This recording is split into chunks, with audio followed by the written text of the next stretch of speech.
హనుమంతుడు చంద్రుడి మీద ఎందుకు కూర్చున్నాడో తెలుసా?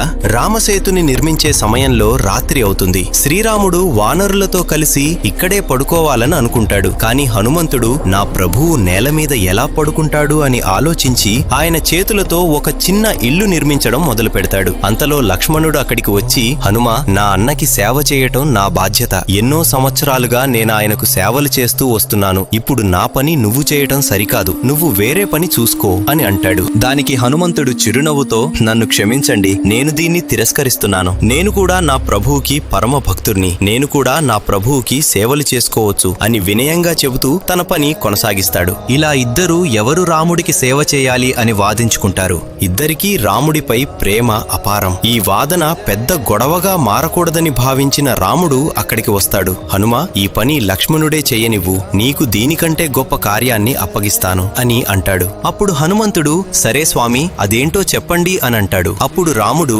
ప్రతిరోజు రాత్రి నన్ను అలాగే మొత్తం వానరసేనను కాపలా కాస్తూ ఉండు, ఎవర్ని మా దగ్గరికి రానివ్వకు అని చెప్తాడు. హనుమంతుడు వెంటనే సరే స్వామి, మీ ఆజ్ఞ అని ఒక పెద్ద పొడవాటి చెట్టు మీదకి ఎక్కుతాడు. కాని అక్కడి నుంచి మొత్తం వానరసేన కనిపించదు. సరే అని పరిగెత్తుకొని పెద్ద కొండ మీదకి వెళ్లి చూస్తాడు. అక్కడి నుండి కూడా మొత్తం వానరసేన కనిపించదు. ఇప్పుడెలా అబ్బా అంటూ ఆలోచిస్తూ అటూ ఇటూ చూసి పైకి చూస్తాడు. ఆకాశంలో ప్రకాశిస్తున్న చంద్రుడిని చూసి, ఆహా, ఇదేదో చాలా బాగా మెరుస్తుంది, దీనిపైన కూర్చుంటే మొత్తం వానరసేన కనబడుతుంది అని ఒక్క దూకుతో గాలిలోకి ఎగిరి చంద్రుడి మీదకు వెళ్లి కూర్చుంటాడు. రామలక్ష్మణులతో పాటు మొత్తం వానరసేనను చూస్తూ రాత్రంతా కాపలా కాస్తూ ఉంటాడు. ఇలా ప్రతిరోజు హనుమంతుడు నిద్రపోకుండా తన ప్రభువును మరియు సేనను కాపలా కాస్తూ ఉంటాడు. ఫ్రెండ్స్, జై హనుమాన్ అని కామెంట్ చేయండి.